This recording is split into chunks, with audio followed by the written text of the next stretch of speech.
Isso quer dizer que tanto o carcereiro como a família dele, a casa dele, era toda errada. Concordam comigo? Mas a partir do encontro, a partir da experiência viva, o carcereiro tomou para si aquela verdade. Se prostrou aos pés de Paulo e Silas e disse que ele queria ser salvo. E por fidelidade de Deus, por misericórdia do Senhor, ele tem como resposta que não só ele seria salvo se cresce, mas toda a família, toda a casa, todos os que podiam estar nas trevas, porque como vimos na passagem, nem batizados eram. Ou seja, não tinham a experiência com o Espírito. É por isso que eu digo para vocês, você que está aqui hoje, você que está nos escutando pela rádio, basta você. Mesmo que às vezes a gente queira trazer todo mundo, mesmo que muitas vezes a gente queira que todos estejam aqui, mas a promessa de Deus irá se cumprir. E é necessário pelo menos um na nossa casa para lutar pela nossa salvação. É necessário o pontapé inicial, pelo menos de um, para que a gente tenha a salvação. Para que o Senhor honre a sua promessa dentro da nossa casa. E a gente precisa entender, precisa inclusive ter o compromisso de ser como esse carcereiro. Admitir, reconhecer, correr atrás, se prostrar e querer a vida nova. Tudo o que nós passamos, principalmente dentro de nossos lares, os desafios familiares que nós temos, são para nos ensinar, para nos ajudar, para fazer com que a gente possa ter aquele cuidado maior com as coisas de Deus, mas principalmente para que a nossa família seja edificada, para que a nossa família tenha um alicerce. E é muito bom ter esse alicerce, alicerçados na rocha que é Jesus Cristo.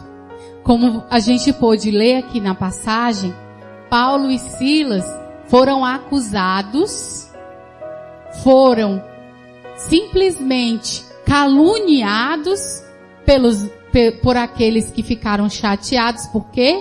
Porque em nome de Jesus expulsaram o demônio da adivinhação da moça.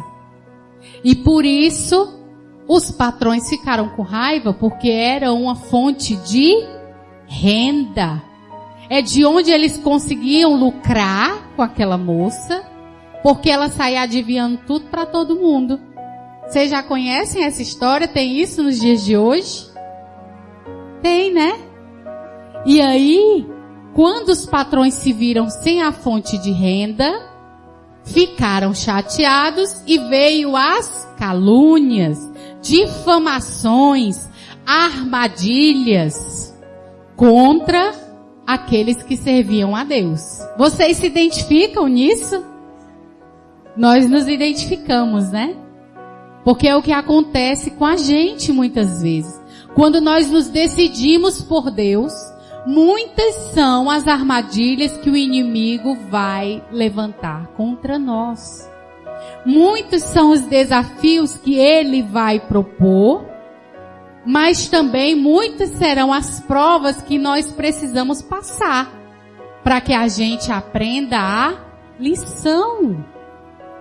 Então esse é o real motivo de, trazendo para as nossas famílias, a gente precisar passar por algumas dificuldades, porque a gente precisa aprender, porque a casa precisa ter um alicerce, precisa estar edificada. O que foi que aconteceu com Paulo e Silas na prisão? Levaram o pé de vara, ficaram todo marcado, amarraram os pés, que era para poder garantir que eles não iam sair. Foi assim? E o que foi que veio em favor deles? Um terremoto. E o que foi que o terremoto fez? Que a gente sabe, né, quem era o terremoto. Abriu as portas da prisão. Abriu as portas da prisão. Isso quer nos dizer o quê? Isso quer nos dizer que as portas, quando Deus está no comando, pode estar com o cadeado mais forte do mundo. Não deixam de ser abertas. Não deixam. Mas Paulo e Silas estavam lá tristes na prisão, chorando, reclamando, estavam louvando ao Senhor. Meia-noite, e os outros da prisão escutando lá o louvor deles. Na madrugada, e os outros presos escutando Paulo e Silas glorificando ao Senhor. E o que isso traz para nós? Para a nossa família. Não importa a situação que a gente passe. Não importa as dificuldades que se levantem dentro da nossa casa. Nós precisamos aprender esse exercício de louvar a Deus. Porque Ele sim sabe de todas as coisas, nós não. Ele já sabia o que ia acontecer na prisão. Que ele ia lá para quebrar as portas, abrir os grilhões. Ele já tinha tudo planejado.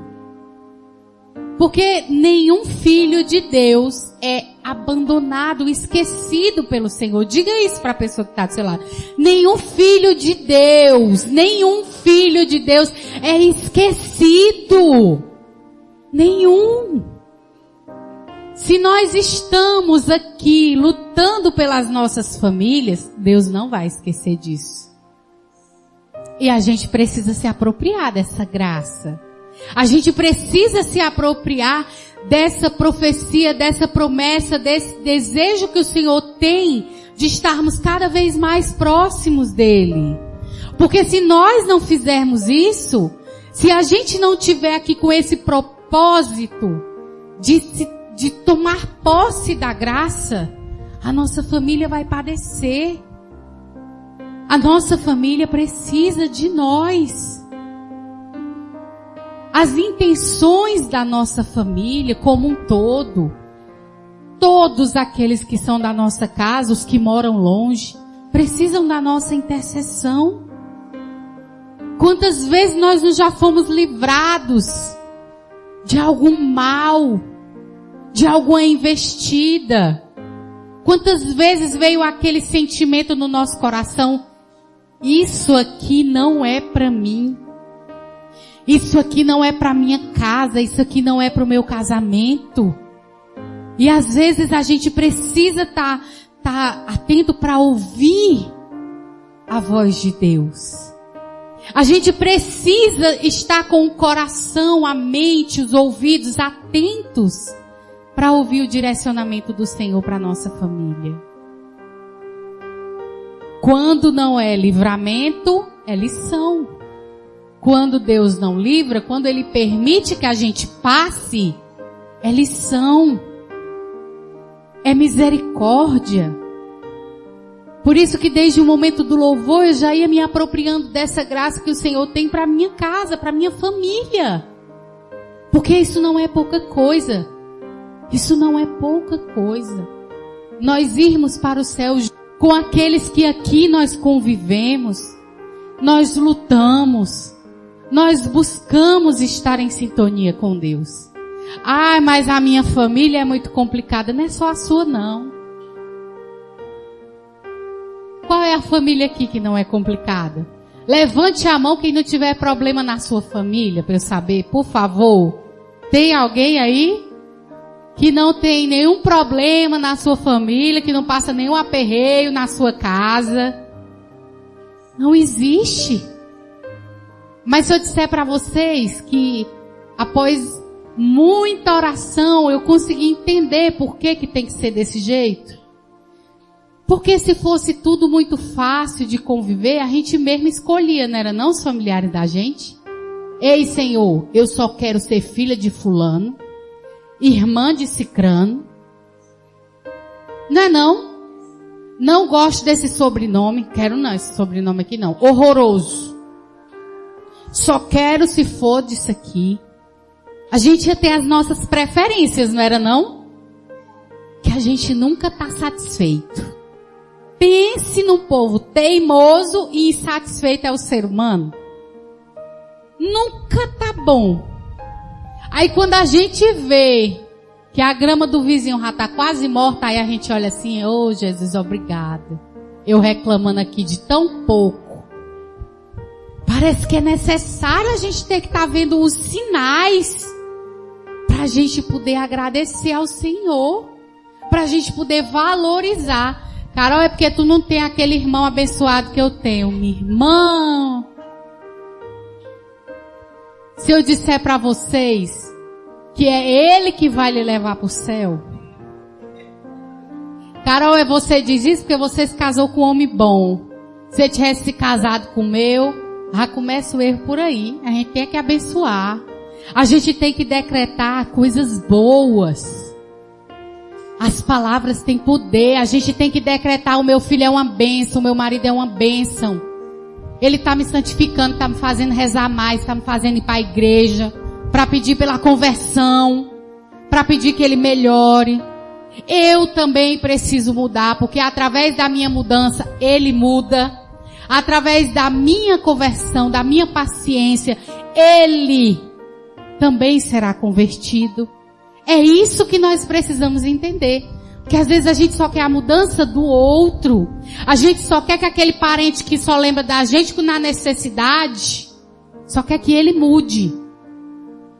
Mas a gente também muitas vezes não lembra de ligar, de cuidar, de procurar saber se está bem. E o que eu estou falando aqui de realidade para vocês é algo que eu vivo. É algo que está dentro das nossas famílias e a gente precisa se alertar. Porque essas brechas que nós permitimos na nossa casa, no nosso lar, com os nossos familiares, é que podem retirar a graça de Deus. Essas brechas que muitas vezes até dependem de nós, podem retirar a graça de Deus. E não é isso que a gente quer. Como nós lemos nessa passagem, essa passagem, gente, quando veio, você não tem noção de como eu fiquei feliz com ela. Porque ela deu uma única certeza, que nenhum dos dias que nós buscarmos o Senhor será em vão. Mas não somente para nós. A graça se estende para a nossa família. A graça se estende até a nossa família. Não fica somente para nós. E a nossa família passa a nos ver como uma referência. Cadê fulana? Tá assistindo a novela? Tá nada, tá lá na igreja, já tá lá na Rabone, já tá lá no Ruá, já tá lá nas orações. Não tem outra coisa, não tem outro canto. Isso é referência. Coisa boa. Referência do que é bom. Referência do que edifica. Porque na hora que tem a dor de barriga, vai lembrar de quem? Da fulana. Não é de quem assiste a novela. Não é não? Não é de quem está nas calçadas falando da vida alheia. Não é de quem está direto no Zap Zap. É de quem reza. É de quem intercede, de quem bota o joelho no chão. E é essa referência que a gente precisa ter. Isso não quer dizer que nós vamos viver numa bolha, sem conviver com os nossos familiares. Porque senão a gente não vai conseguir ser luz. Já que eles não vão vir, a gente precisa sim conviver. A gente precisa estar no meio deles. Para que eles vejam a diferença. De você sorrir sem precisar de um copo de cerveja. De você contagiar sem precisar de nenhum tipo de droga. De você passar Deus sem a necessidade. Ai, eu só consigo aproveitar se eu fizer isso? Se eu estiver com a bebida, com o cigarro, com as drogas, se eu estiver numa festa? Não é assim. No começo, até que fica, né, um pouco impressionado, principalmente aqueles que não têm muito costume de conviver com a gente. Mas depois, acostuma. Depois, nem pergunta mais, já sabe. As roupas falam por si. As atitudes falam por si. A postura de um filho de Deus fala por si. Não precisa a gente abrir a boca para falar nada. Aí se alguém levanta uma calúnia, como levantaram contra Paulo e Silas, vocês viram eles argumentar? Na passagem diz que eles ficaram dizendo que era mentira. Eles aguentaram tudo, não foi?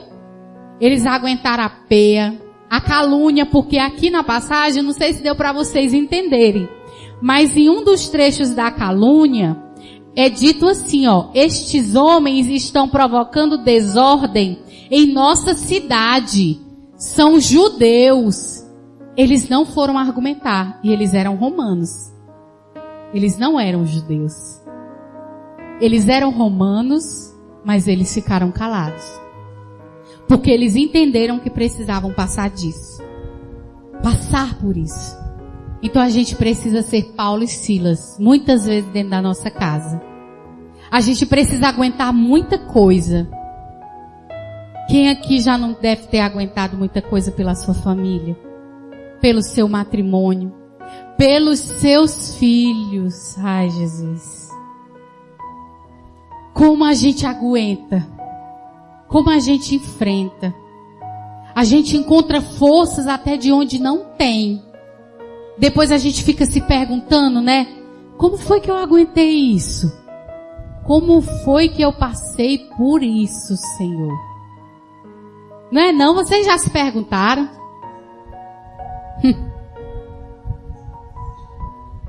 É difícil, né? Mas sabe por que a gente aguenta? Porque era o mesmo Espírito Santo que estava com Paulo e Silas. É o mesmo Espírito Santo que está conosco. E faz muitas vezes a gente engolir determinadas situações no seco. A gente quer dar resposta, quer retribuir, porque o humano quer gritar. Mas a gente entende que aquilo não é para o nosso bem. Aquilo não vai edificar a nossa casa, os nossos relacionamentos. Por que tantos relacionamentos hoje estão quebrados, frustrados, cheios de trauma? Por quê? Porque não se teve ninguém para abrir mão, para aguentar a calúnia e esperar em Deus. Porque não teve ninguém que tivesse coragem o suficiente para, mesmo estando certo, dar o braço a torcer. O orgulho falou mais alto. O interesse próprio falou mais alto. Paulo e Silas sabiam que estavam corretos, que eram romanos, que não tinham feito nada de errado. Mesmo assim, apanharam de varas, tiveram feridas, foram amarrados pelos pés, mas eles tinham um propósito para isso. Quem é que precisava ser convertido? Quem? O carcereiro. E se eles não fossem presos, como é que o carcereiro e a casa dele ia ser convertida? Como que o carcereiro e toda a família iam conhecer a Deus? Moral da história: tem que ter quem se sacrifique. Tem que ter. É missão. Tem que ter quem abra mão de si mesmo. Quem seja caluniado mesmo estando com a razão. Quem não fez nada de errado e mesmo assim precise ser preso. Para servir de testemunho para os outros presos que estavam lá e que talvez nem soubessem o que é louvar a Deus. E olhe que os que estavam presos deviam ter motivo para isso. Os que estavam presos tinham seus motivos, né, para estar lá. Paulo e Silas. Então isso traz para nós uma certeza. O Senhor em nenhuma situação da nossa casa, o Senhor em nenhum problema da nossa família vai deixar de nos honrar. Basta que nós o procuremos de todo o coração. Basta que nós creiamos, como diz aqui na passagem. Crê no Senhor Jesus de todo o teu coração, e tu e a tua casa serão salvos. Nós precisamos guardar essa passagem. Nós precisamos nos apropriar do que o Senhor está nos prometendo nessa noite. Nós precisamos entender que o Senhor tem uma promessa a se cumprir na nossa vida e que ela não é somente como qualquer promessa que nós seres humanos fazemos e muitas vezes não podemos cumprir. O que o Senhor nos fala é de uma verdade que existe e que basta o nosso tomar posse disso. Eu não sei como está a casa de vocês. Eu não sei a situação que a família de cada um aqui se encontra. Eu não sei quais são os percalços, os obstáculos, as dificuldades que se levantam nos relacionamentos. Mas eu sei que quando Deus toma o controle da nossa família, o inimigo é dissipado. O inimigo bate em retirada. E a gente muda. E as coisas mudam. E os relacionamentos mudam. E tudo começa a fazer sentido. A gente entende que é como um quebra-cabeça. Vocês já montaram um quebra-cabeça?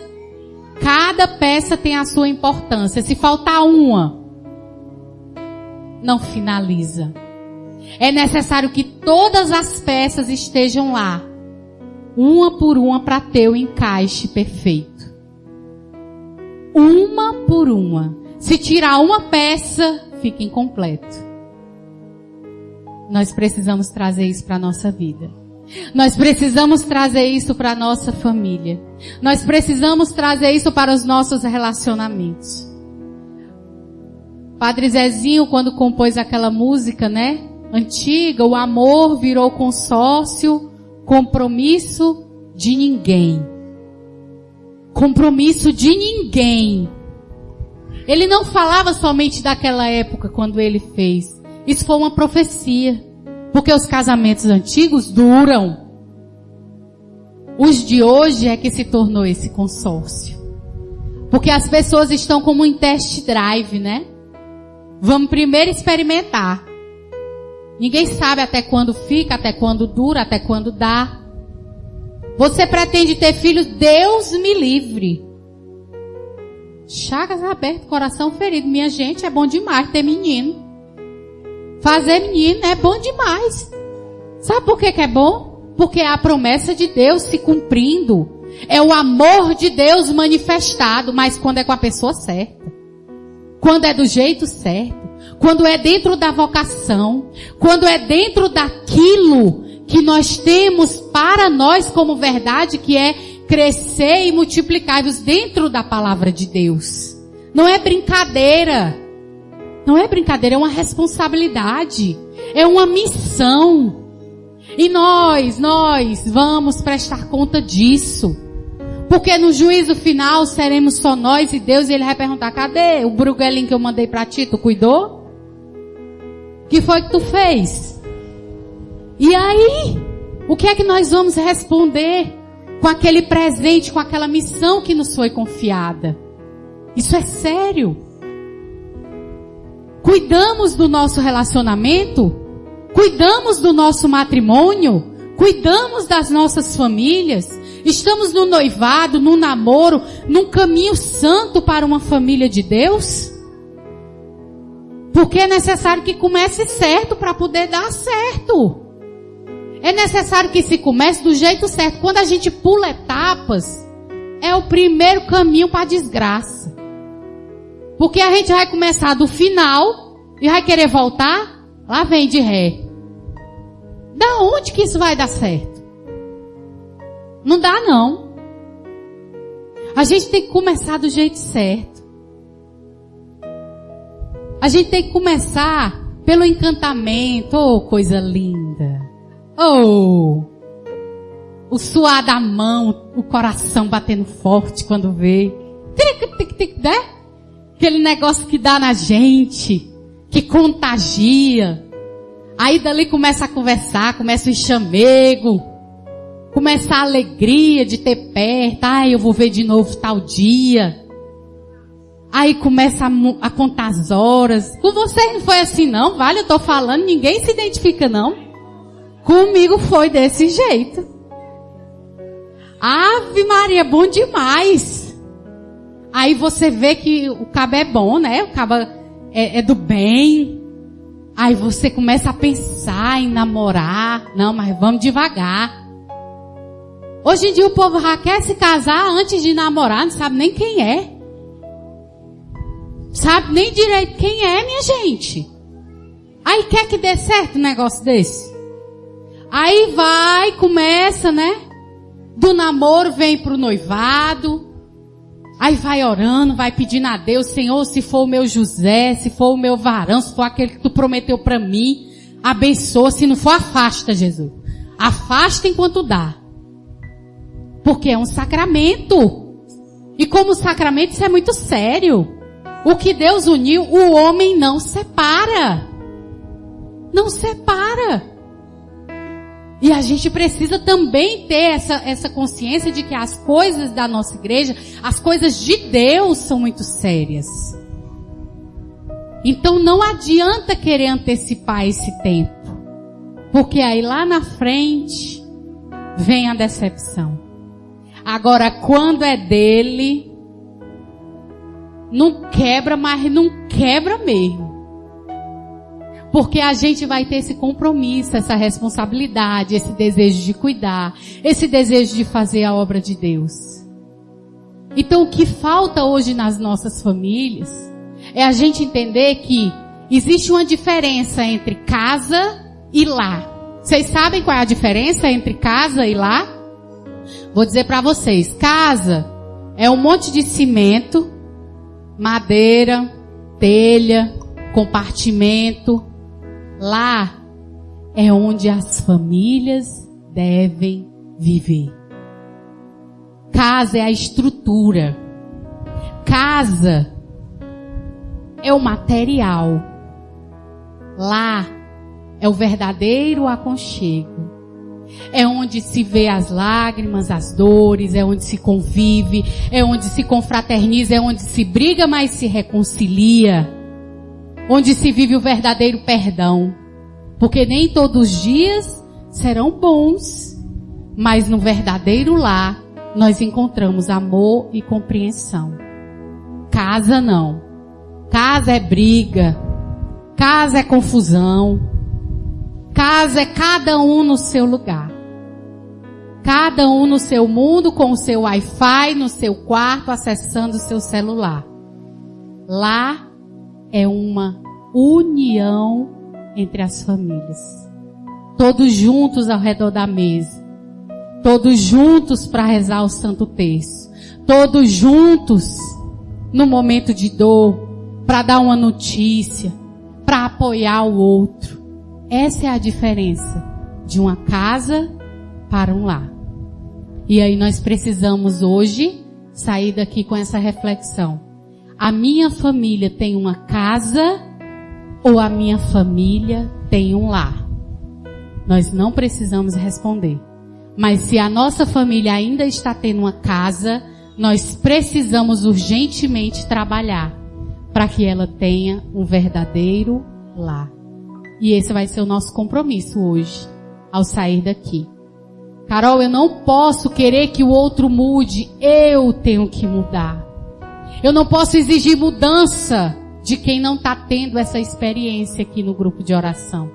Mas eu posso fazer esse compromisso pela minha família, pelo bem do meu lar, para ser uma pessoa melhor. É isso que vai caracterizar a minha família ter um lar. O meu compromisso como Paulo e Silas, de lutar, de insistir e de louvar o Senhor em todos os momentos.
Você encontra uma programação que fala de Jesus ao coração. Se liga neste app, é só clicar e se liga na cura e libertação.